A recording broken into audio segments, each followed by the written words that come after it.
ಆದ್ಯಗುರು ಭಗವತ್ ಪೂಜ್ಯಪಾದ ಭಗವಾನ್ ಶಂಕರ ಚರಣಾರವಿಂದಗಳನ್ನ ಹೃತ್ಕಮಲದಲ್ಲಿ ಧ್ಯಾನಿಸಿಕೊಂಡು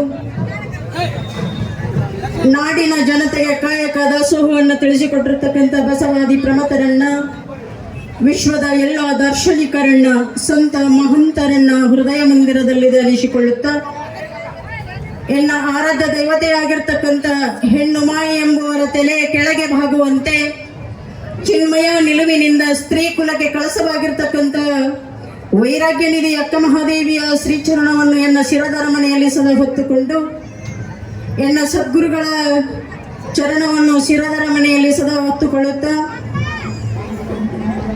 ಅರಕೇರಿಯ ಮಮ್ಮೇಟ್ ಗುಡ್ಡದ ಕ್ಷೇತ್ರದ ಅಧಿದೈವನಾಗಿರ್ತಕ್ಕಂಥ ಅಮೋಘಸಿದ್ದೇಶ್ವರರ ಕರ್ತೃಗತಿಗೆ ದಂಡವತ್ ಪ್ರಣಾಮಗಳನ್ನು ಸಲ್ಲಿಸುತ್ತಾ ಲಿಂಗೈಕ್ಯ ತಪೋರತ್ನ ವಾಕ್ಸಿದ್ಧಿ ಪುರುಷರು ಗಾನ ಗಂಧರ್ವರಾಗಿರ್ತಕ್ಕಂಥ ಲಿಂಗೈಕ್ಯ ಮದಗೊಂಡೇಶ್ವರ ಮಹಾರಾಜರ ದಿವ್ಯ ಶಕ್ತಿಗೆ ಹಣೆಮಣೆದು ಮದಗೊಂಡೇಶ್ವರರ ಕರಕಮಲ ಸಂಜಾತರಾಗಿರ್ತಕ್ಕಂಥ ಮಠದ ಪೀಠಾಧಿಪತಿಗಳಾಗಿರುವ ಮಹಾಸಿದ್ಧ ಶಿವಯೋಗಿಗಳ ಶ್ರೀಚರಣದಲ್ಲಿ ದಂಡವತ್ ಪ್ರಣಾಮಗಳನ್ನ ಸಮರ್ಪಣೆಯನ್ನ ಮಾಡುತ್ತಾ ವೇದಿಕೆ ಮೇಲೆ ಶರಣಾಗಿರ್ತಕ್ಕಂಥ ಎಲ್ಲ ಪರಮ ಪೂಜ್ಯರಲ್ಲಿಯೂ ಮಾತಾಜಿ ಅವರಲ್ಲಿಯೂ ಸಂಗೀತ ಸುದಿಯನ್ನು ಬಿಡಿಸ್ತಕ್ಕಂಥ ಸಂಗೀತ ಬಳಗಕ್ಕೂ ಶ್ರವಣ ಮಾಡುತ್ತಿರುವ ಯಾವತ್ತು ಸುತ್ತಮುತ್ತಲಿನ ಗ್ರಾಮದಿಂದ ಆಗಮಿಸಿರ್ತಕ್ಕಂಥ ನಿಮ್ಮ ಅಂತರಾತ್ಮದಲ್ಲಿ ದಿವ್ಯ ಪ್ರಕಾಶಮಾನವಾಗಿ ಬೆಳಗತಕ್ಕಂಥ ಆ ಪರಮಾತ್ಮನ ಸ್ವರೂಪಕ್ಕೆ ಎಲ್ಲ ಶರಣು ತಂದೆ ತಾಯಿಗಳಿಗೆ ಶರಣು ಶರಣಾರ್ಥಿ. ನಾನೇನ್ ಬಹಳ ಮಾತಾಡಕ ಇಷ್ಟಪಡೋದಿಲ್ಲ, ಯಾಕಂತಂದ್ರೆ ಬಹುತ್ ಈ ತೋಡಿ ಬಿ ಅಧ್ಯಾಯ ಅಂತ ಹೇಳಿದ್ರೆ ಸ್ವಲ್ಪದ್ರಲ್ಲೇ ನಾವು ನಾಟಕ ಮಾಡ್ಕೊಂಡು ಹೋಗ್ಬೇಕಾಗ್ಯದ. ಪರಮ ಪೂಜಾರಿ ಬಹಳಷ್ಟು ಮಾತಾಡೋರು ಅದಾರೆ, ಅದಕ್ಕಾಗಿ ನಾನೇನ್ ಬಹಳ ಮಾತಾಡೋದಿಲ್ಲ. ನಿನ್ನಿನ ದಿನ ಒಂದು ಮಾತು ಹೇಳಿದ್ರು ನಿಜಗುಣ ಶಿವ ಅಪ್ಪವರು ಏನಂತ ಹೇಳಿದ್ರು ಅಂತಂದ್ರ ಅಂಗಿ ಹರಿದು ಹೋಗ್ಯದ, ಗುಂಡಿ ಶಾಶ್ವತವಾಗಿ ಉಳಿದದ ಅಂತ ಹೇಳಿದ್ರು. ಯಾಕಂತಂದ್ರ ನಾವೆಲ್ಲ ಅಪ್ಪವರು ಮದಗೊಂಡ ಮಹಾರಾಜರು ದೇಹ ಬಿಟ್ಟಾರ, ಅವ್ರ ದೇಹ ಇಲ್ಲಿ ಇಲ್ಲ ಅಂತ ಹೇಳಿ ಅಂತೀವಿ. ಆದ್ರೆ ಶರಣರಿಗೆ ಮರಣ ಇಲ್ಲ ಅನ್ನತಕ್ಕಂಥದ್ದು ಯಾರಾದ್ರೂ ಅದಕ್ಕೆ ಅಂದ್ಕೊಂಡ್ರ ಅದು ಹುಚ್ಚುತನ ಅಂತಾರೆ. ಎಲ್ಲದಾರ ಅಂತ ಕೇಳಿದ್ರ ಇಲ್ಲಿ ಏನು ಸೇರ್ಕೊಂಡಿದ್ದೀರಲ್ಲ, ಪ್ರತಿಯೊಬ್ಬರ ಅಂತರಂಗದಲ್ಲಿ ಪ್ರತಿಯೊಬ್ಬರ ಆತ್ಮದಲ್ಲಿ ಮದಗೊಂಡ ಮಹಾರಾಜರಿದ್ದಾರೆ ಅಂತಕ್ಕಂಥ ಮಾತನ್ನ ಈ ಸಂದರ್ಭದಲ್ಲಿ ಹೇಳ್ತಾ ಇದ್ದೀನಿ.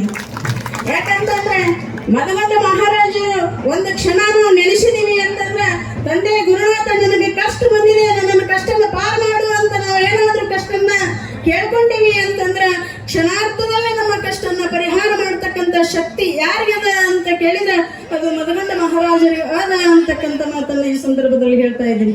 ಯಾಕಂತಂದ್ರೆ ನಗರೋರಧಿಕಂ ಅಂತ ಹೇಳ್ತಾ ಇದ್ದಾರೆ. ಯಾಕಂತಂದ್ರೆ ಗುರುವಿನಕ್ಕಿಂತ ಶ್ರೇಷ್ಠನಾಗಿರ್ತಕ್ಕಂಥದ್ದು ಯಾವುದೂ ಇಲ್ಲ ಅಂತಾರೆ. ಹಿಂದೆ ಏನ್ ಮಾಡ್ತಾರ ಅಂತ ಕೇಳಿದ್ರೆ ಗುರು ಶ್ರೇಷ್ಠನಂತಾರ, ಹಿಂದೆ ಏನ್ ಮಾಡ್ತಾರ ಅಂತಂದ್ರ ಹಂದಿಗತೆ ನಿಂದೆ ಆಡ್ತಾರ. ಅಂತವ್ರಿಗೆ ಏನ್ ಮಾಡ್ತಾರ ಅಂತಂದ್ರೆ ಗುರುಗಳು ಅನ್ನಂಗಿಲ್ಲ, ಅಂತವ್ರಿಗೆ ಗುರುಗಳು ಅನ್ನಂಗಿಲ್ಲ. ಅವ್ರಿಗೆ ಏನಂತಾರ ಅಂತ ಕೇಳಿದ್ರ ಗುರ್ರ ಅಂತ ಹೇಳಿ ಕರೀತಾರೆ, ಅವ್ರಿಗೆ ಗುರುಗಳಲ್ಲ. ಎಲ್ಲಿ ಶಿಷ್ಯರ ಕಷ್ಟಗಳನ್ನ ಯಾರು ನಿವಾರಣೆ ಮಾಡ್ತಾರ ಅಂತವರಿಗೆ ಸದ್ಗುರುನಾಥ ಅಂತಾರ. ಯಾರ ನಿವಾರಣೆ ಮಾಡ್ತಕ್ಕಂಥ ಗುರುಗಳು ಯಾರಾದ್ರೂ ಇದ್ರೆ ಅದು ಮಹಾಶುದ್ಧ ಶಿವಯೋಗಿಗಳು ಮಹಾರಾಜರು ಅಂತ ನಾನು ಹೇಳಕ್ ಈ ಸಂದರ್ಭದಲ್ಲಿ ಇಷ್ಟಪಡ್ತಾ ಇದ್ದೀನಿ. ಯಾಕಂತಂದ್ರೆ ಎಂತ ಕಷ್ಟ ಬಂದ್ರು ಸಹಿತ ನಿಂದೆ ಆಡ್ತಾರೆ, ಏನೇನೋ ಆಡ್ಕೋತಾರೆ, ಆಡ್ಕೊಳ್ಳಿ. ಅದ ಏನಂತಂದ್ರೆ ನಿಂದಕರು ಇರಬೇಕು, ಹಂದಿ ಇದ್ದರೆ ಕೇರಿ ಹೇಗೆ ಸುತ್ತವ ಹಾಗೆ ನಿಂದಕರು ಇರಬೇಕು ಅಂತ ಹೇಳ್ತಾರೆ. ಯಾಕಂತಂದ್ರೆ ನಮಗೆಲ್ಲ ಒಂದ್ ಸ್ವಲ್ಪ ಹೊಲಸು ಹತ್ತಿರ್ತಾರ, ಅದನ್ನು ತಮ್ಮ ನಾಲಿಗೆಯಿಂದ ಸ್ವಚ್ಛ ಮಾಡ್ತಾರ ಅಂತಂದ್ರೆ ಗುರುವಿನಕ್ಕಿಂತ ಶ್ರೇಷ್ಠ ಅಂತ ಹೇಳ್ಕೊಂಡು ಬರ್ತಾ ಇದ್ದಾರೆ.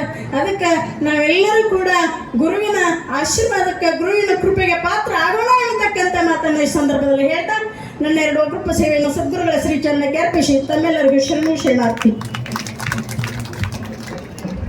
ಮಾತೋಶ್ರೀ ಅವರಿಗೆ ಅನಂತ ಶರಣುಗಳನ್ನು ಸಮರ್ಪಿಸಿ ಇನ್ನು ಮುಂದೆ